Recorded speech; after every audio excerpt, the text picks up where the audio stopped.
A growing shortage of primary care doctors is straining our healthcare system, leading to longer wait times and less access to care, especially in rural communities. Joining us is Dr. David Carmouche to help us understand what's driving this shortage and what can be done to address it. Doctor, thank you so much for being here. Good morning. Thanks for having me.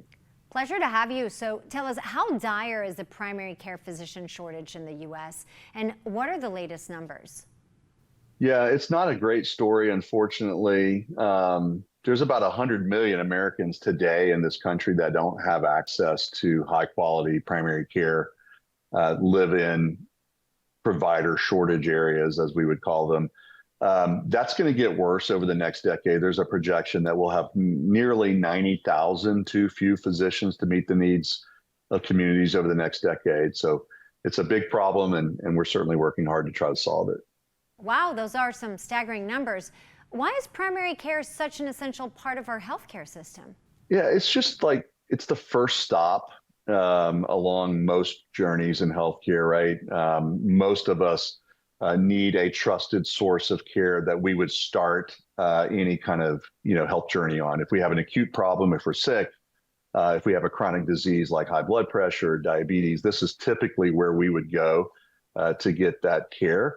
And then when we do need care that's more specialized or need services downstream of primary care, having someone to guide us to the right clinicians to kind of connect us into that care is really, really important. I know my parents certainly use me as their personal concierge, and I think most of us would benefit from having someone who can help guide us in our health journey. Now, I have to ask, how can AI tools help address common challenges in medicine like long wait times and administrative burdens? Well, I mean, I think you mentioned one is that we've put a lot of work on physicians that isn't traditional healthcare work, and it consumes too many minutes in their day. And if we can take some of that work off their plate by using AI, that allows them more minutes in the day to actually provide clinical care. So that's one. The other, though, is that, again, if we move past this notion of going to the doctor and think about being with the doctor, maybe with a tool that's in our pocket like a cell phone, where the AI solution is a partner to the physician and is able to proactively reach out to us and any time of the day or night and have a conversation or educate us or nudge us or assess us.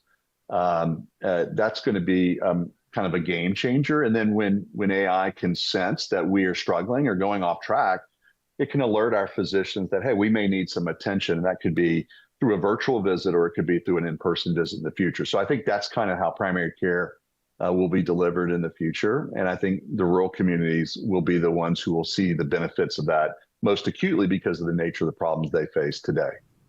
Dr. Carmouche, thank you so much for sharing your insight on this very important issue. Thanks for having me.